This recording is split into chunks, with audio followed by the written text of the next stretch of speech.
രണ്ട് പ്രധാന അപകടങ്ങളാണ് ഗൾഫിൽ ഈ ആഴ്ച സംഭവിച്ചത്. പ്രവാസി മലയാളികളെ കണ്ണീരിൽ ആഴ്ത്തിക്കൊണ്ട് സൗദി മദീനയിലും UAE അബുദാബിയിലും. റോഡിൽ മലയാളികളുടെ ജീവൻ പൊലിഞ്ഞു തറഞ്ഞ് നെഞ്ചു തകർന്നത് നമ്മൾ ഓരോരുത്തരുടേതുമാണ്. അബുദാബിയിലാകട്ടെ ഒരു വയറ്റിൽ പിറന്ന 4 പിഞ്ചു മക്കളാണ് മരിച്ചത്. രണ്ട് അപകടങ്ങളാണ് ഗൾഫിൽ ഈ ആഴ്ച സംഭവിച്ചത്.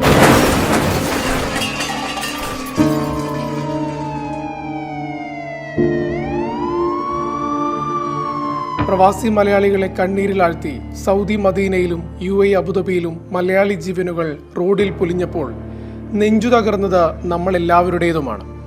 അതിൽ അബുദാബിയിൽ ഒരു വയറ്റിൽ ജനിച്ച 4 പിഞ്ചു മക്കളാണ് അപകടത്തിൽ മരിച്ചത്. 7 പേരടങ്ങുന്ന കുടുംബവും അവരുടെ ആയയും ചേർന്ന് പോയ ദീർഘയാത്ര ആ കുടുംബത്തെ തന്നെ തകർത്തു. ഒരു പെൺകുഞ്ഞിനെയും ഉമ്മയെയും ഉപ്പയെയും മാത്രം ബാക്കിയാക്കി ആ കുടുംബത്തിലെ 4 ആൺമക്കളും വിടവാങ്ങി. മലപ്പുറം തൃപ്പനച്ച് സ്വദേശി അബ്ദുൾ ലത്തീഫിന്റെ കുടുംബം സഞ്ചരിച്ച വാഹനമാണ് അപകടത്തിൽപ്പെട്ടത്. 5 വയസ്സുകാരൻ അയാഷ്, 8 വയസ്സുകാരൻ അസാം, 12 വയസ്സുകാരൻ അമ്മാർ, 14 വയസ്സുള്ള അഷസ് എന്നീ കുഞ്ഞുങ്ങളും ഇവരുടെ വീട്ടിൽ ജോലി ചെയ്തിരുന്ന ബുഷറിയുമാണ് മരിച്ചത്. ഇവരുടെ 10 വയസ്സുള്ള സഹോദരി ആശുപത്രി വിട്ടു. ഉമ്മ റുക്സാന ഇപ്പോഴും ചികിത്സയിലാണ്.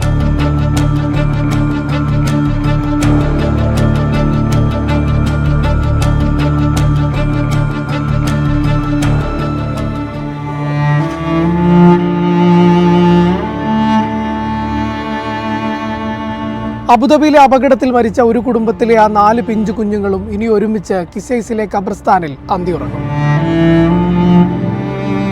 4 ആൺമക്കൾക്ക് ഏക സഹോദരി. വീട്ടിലെ കുഞ്ഞു കുഞ്ഞു വഴക്കുകളും സന്തോഷങ്ങളും എല്ലാമായി ആ കുഞ്ഞുങ്ങളുടെ ശബ്ദത്താൽ നിറഞ്ഞ ദുബൈയിലെ വീടിന്റെ അങ്കണത്തിൽ ഇനി മുഴങ്ങുക നല്ല കുറെ ഓർമ്മകളും വേദനകളും മാത്രമാകും. ലിവ ഫെസ്റ്റിവലിൽ ശൈത്യകാല സ്കൂൾ അവധി ആഘോഷിക്കാൻ പോയതായിരുന്നു ആ കുടുംബം. കുറെ നല്ല സന്തോഷ നിമിഷങ്ങൾക്ക് ശേഷം തിരിച്ച് വീട്ടിലേക്കുള്ള ദീർഘയാത്ര. ഉപ്പയും ഉമ്മയും മാറി മാറി വാഹനം ഓടിച്ചപ്പോൾ അവധി കഴിയുന്നതിന്റെ സങ്കടവും തൊട്ടടുത്ത നാൾ സഹപാഠികളെ വീണ്ടും കാണാമെന്ന സന്തോഷത്തിലും ആ കുഞ്ഞുങ്ങൾ നിദ്രയിലാണ്ടു. ഇനി ഒരിക്കലും തിരിച്ചു വരാത്ത ആഴത്തിലായിരുന്നു ആ നിദ്രയെന്ന് ആ കുഞ്ഞു മക്കൾക്ക് അറിയില്ലായിരുന്നു. ഉമ്മയും ഉപ്പയും കൊച്ചനുജത്തിയും മാത്രം രക്ഷപ്പെട്ടു. സഹോദരങ്ങൾ 4 പേരും യാത്രയിലും തങ്ങളെ സ്നേഹം കൊണ്ട് പരിചരിച്ച ആയ ബുഷറയും ഒന്ന് യാത്ര പോലും പറയാതെ വിടവാങ്ങി. ഉമ്മ ആശുപത്രി കിടക്കുകയും പാപ്പ വീൽചെയറിൽ. സഹോദരങ്ങൾ പോയതറിയാതെ ആ കുഞ്ഞു സഹോദരിയും. കഫൻ പുടവയിൽ പൊതിഞ്ഞ് നിരനിരയായി കിടത്തിയ കുഞ്ഞു ശരീരങ്ങൾക്ക് മുമ്പിൽ പ്രവാസലോകം കണ്ണീരണിഞ്ഞു. അബുദാബിയിലെ ആശുപത്രിയിൽ നിന്ന് മൃതദേഹം ദുബൈ സോനാപൂരിലെ അഷ്ഹദ പള്ളിയിലെത്തിച്ചപ്പോൾ അവരെ അവസാനമായി ഒരു നോക്ക് കാണാനും പ്രാർത്ഥനകളിൽ പങ്കുചേരാനും ദുബൈയിലെ പ്രവാസികൾ പള്ളി അങ്കണത്തിൽ തടിച്ചുകൂടി. അതുവരെ വാനിൽ കറുത്തിരണ്ട മേഘങ്ങൾ ആ നൊമ്പരക്കാഴ്ച കാണാനാവാതെ ആകണം എങ്ങോ പോയി മറഞ്ഞു. അടക്കിവെച്ച കണ്ണുനീരിൽ നിന്ന് ഒരു തുള്ളിയെങ്കിലും ആ പള്ളിപ്പറമ്പിലെ മണൽത്തരികൾക്ക് നൽകാതെ ആർക്കും ആ ഖബർസ്ഥാൻ വിട്ട് പുറത്തു വരാൻ കഴിഞ്ഞില്ല. ചടങ്ങുകൾക്കായി ആശുപത്രിയിൽ നിന്ന് വീൽചെയറിലെത്തിയ പിതാവിന്റെ സാന്നിധ്യം ബന്ധുക്കളെയും കണ്ടുനിന്നവരെയും കണ്ണീരിലാഴ്ത്തി. നമ്മളറിയാത്ത ഒരു കുടുംബത്തിലെ നേരെ വാക്കുകൾ കിട്ടുന്നില്ല. അത്രയും ചെറുപ്പത്തിലുള്ള കുട്ടികളെ ഖബറ് മറമാടി പോരുമ്പോൾ നമുക്ക് മനസ്സിൻ്റെ ഉള്ളിൽ വല്ലാത്തൊരു ബന്ധം. അവർക്ക് ആഹാരം വെളിച്ചമാക്കി കൊടുക്കട്ടെ എന്ന് പ്രാർത്ഥിക്കണം. ഉമ്മാക്ക് അതിന്റെ സർജറി കഴിഞ്ഞിട്ടുണ്ട്, 1-2 സർജറി. ഉപ്പ പിന്നെ ഇവിടെ വന്നിരുന്നു, ഇപ്പോൾ ആംബുലൻസിൽ വന്നിട്ടുണ്ടായിരുന്നു. ഉപ്പാക്കും കുറച്ച് പരിക്കുണ്ട്. പിന്നെ ഒരു പെൺകുട്ടി ഉണ്ട്. ആ പെൺകുട്ടിക്ക് വലിയ കാര്യമായിട്ടുള്ള പരിക്കുകളൊന്നും ഇല്ല. ഒരു വയറ്റിൽ ജനിച്ച് ഒന്നിച്ച് കളിച്ച് ചിരിച്ച് വളർന്നവരോടുവിൽ ഒന്നിച്ചു തന്നെ യാത്രയായി. ലിവ ഫെസ്റ്റ് കഴിഞ്ഞ് തിരിച്ച് വീട്ടിലേക്ക് മടങ്ങുമ്പോഴാണ് അപകടം സംഭവിച്ചിരിക്കുന്നത്. വളരെയധികം വേദനാജനകമായ ഒരു അവസ്ഥയാണ്. ഈ ഒരവസ്ഥ കടന്നു പോകാതെ എങ്ങനെ എക്സ്പ്ലെയിൻ ചെയ്യണമെന്ന് എനിക്ക് അറിയില്ല. അത്രയും കാരണം ഞങ്ങളത് അവിടെ പോയി ഹോസ്പിറ്റലിൽ പോയി നേരിട്ട് കണ്ടതാണ് ആ ഒരു സിറ്റുവേഷൻ, മക്കളുടെ അവസ്ഥ. പിന്നെ അവസാനം വേറെ ഇതിലൊക്കെ പറഞ്ഞ് സ്റ്റാർട്ടിങ് തന്നെ 4 മക്കളും മരിച്ചു എന്ന് പറഞ്ഞു. പക്ഷേ യഥാർത്ഥത്തിൽ 4 മക്കളൊന്നും മരിച്ചിട്ടുണ്ട്, 3 പേരെ മരിച്ചിട്ടുണ്ടായിരുന്നത്. മറ്റുള്ള മകൻ മരിക്കുന്നത് ലാസ്റ്റ് ഡേ ആയിരുന്നു. അപ്പോൾ അവിടെ എന്ത് ചെയ്തു, മോർച്ചയിലോട്ട് മാറ്റി. പിന്നെ ബന്ധുക്കൾ, മറ്റുള്ള ഇവിടുത്തെ സാമൂഹിക സാംസ്കാരിക പ്രവർത്തനങ്ങൾ, അറബ് മേഖലയിലുള്ള അറബികൾ എല്ലാവരും ഞങ്ങൾ എന്ത് ചെയ്തു വല്ലാതെ സപ്പോർട്ട് ചെയ്തു. അവരെ കൊണ്ട് എന്തൊക്കെ ചെയ്യാൻ പറ്റും എല്ലാം എന്തായിട്ടുണ്ട് ചെയ്ത് തന്നിട്ടുണ്ട്. 8 മണിക്ക് തന്നെ മോർച്ചറിൽ നിന്ന് കോൾ വന്നു. അപ്പോൾ ഞാനും പിന്നെ അവരെ ബ്രദർ മുഹമ്മദും കൂടി മോർച്ചറിലോട്ട് പോകാമെന്ന് പറഞ്ഞു. അങ്ങനെ അവിടെ എത്തുന്ന മുമ്പേ കുളിപ്പിക്കാൻ വേണ്ടി എടുത്തുവന്നു വെച്ചു. മോർച്ചറിലെത്തി മുഹമ്മദ് ഫാറൂഖൊക്കെ മക്കളെ ഇത് കണ്ടപ്പോൾ അവരും എന്ത് ചെയ്തു, അവർക്കും കൺട്രോൾ ചെയ്യാൻ പറ്റാത്തൊരു സിറ്റുവേഷനായി. അങ്ങനെ അവിടുന്ന് എന്ത് ചെയ്തു, പിന്നെ വീണ്ടും അവരെ കാണിക്കാമെന്നുള്ള രൂപത്തിലുള്ള ആയി.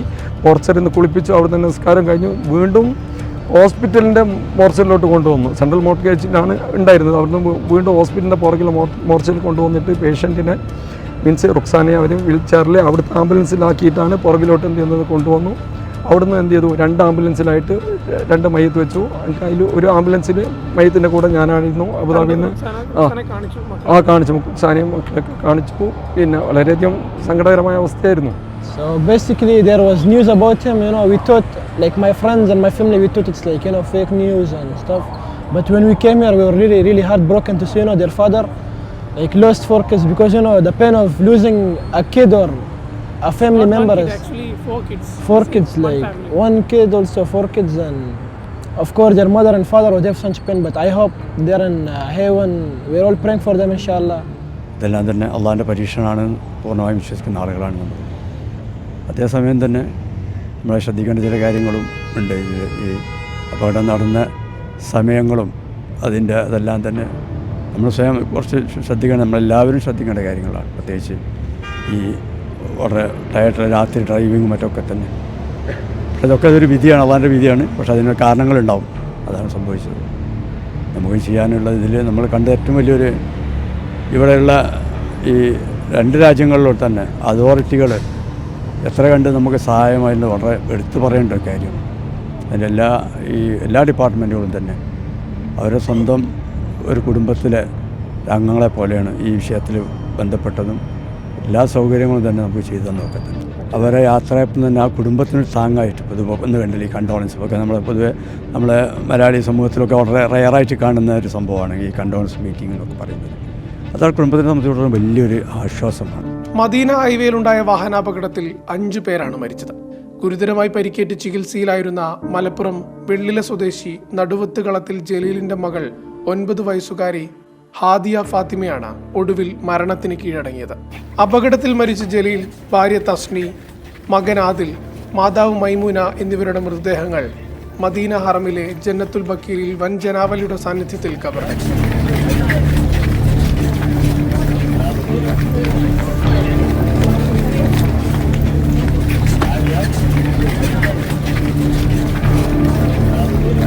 ഇതിന് പിന്നാലെയാണ് മകളുടെ മരണവാർത്തയും പുറത്തു വരുന്നത്. അപകടത്തിൽ പരിക്കേറ്റ ജലീലിന്റെ മറ്റൊരു മകൾ 15 വയസ്സുകാരി ആയിഷ ചികിത്സയിൽ തുടരുകയാണ്.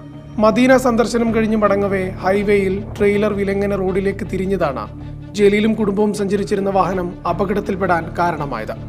ജലീലിന്റെ 6 മക്കളിൽ 3 പേർ നാട്ടിലായിരുന്നു. ഇവർ മദീനയിലെത്തിയാണ് ഉപ്പയ്ക്കും ഉമ്മയ്ക്കും അന്ത്യയാത്ര നൽകിയത്. ജലീലിന്റെ ഏറ്റവും ചെറിയ പെൺകുട്ടി പരിക്കുകളില്ലാതെ നേരത്തെ ആശുപത്രി വിട്ടിരുന്നു. 2 അപകടങ്ങളും പ്രവാസി സമൂഹത്തെ അക്ഷരാർത്ഥത്തിൽ നടുക്കി. ദിവസത്തിന്റെ വലിയൊരു ഭാഗവും വാഹനത്തിൽ ചിലവഴിക്കുന്ന ദൂരയാത്രകളെ ഇഷ്ടപ്പെടുന്ന പ്രവാസി കുടുംബങ്ങൾക്ക് അപകട വാർത്ത കേട്ടപ്പോൾ നെഞ്ചിലെ പിടച്ചിലിനൊപ്പം സ്വന്തം കുടുംബത്തിന്റെ മുഖമായിരിക്കും ഓർമ്മ വന്നിട്ടുണ്ടാവുക. യാത്രകളിൽ പാലിക്കേണ്ട സുരക്ഷയെക്കുറിച്ച് ഓർക്കാതെ ആരും ഈ ആഴ്ച കടന്നുപോയിട്ടുണ്ടാവില്ല. എല്ലാ അപകടങ്ങളും തടയാനാവില്ലെങ്കിലും ചിലതിന്റെ ആഘാതം കുറിക്കാനും ചിലത് തടയാനും നമുക്ക് സാധിക്കും. ക്യാമറകളെ പറ്റിക്കാൻ മാത്രം മുന്നിലെ സീറ്റ് ബെൽറ്റുകൾ മാത്രം ധരിക്കുന്നവരാണ് നമ്മളിൽ ഭൂരിഭാഗവും. കുഞ്ഞുങ്ങളെ ചൈൽഡ് സീറ്റിലിരുത്തി യാത്ര ചെയ്യുക, ഉറക്ക സാധ്യതയുണ്ടെങ്കിൽ പോലും യാത്ര ചെയ്യാതിരിക്കുക തുടങ്ങി അധികൃതർ നൽകുന്ന സുരക്ഷാ മുന്നറിയിപ്പുകൾ കൃത്യമായി കേട്ടേ മതിയാകും. നഷ്ടപ്പെട്ട ജീവനുകൾ തിരിച്ചെടുക്കാൻ കഴിയില്ലെങ്കിലും ഇനിയൊന്നും നഷ്ടപ്പെടാതിരിക്കാൻ മനുഷ്യസാധ്യമായതെല്ലാം നമുക്ക് ചെയ്യാം.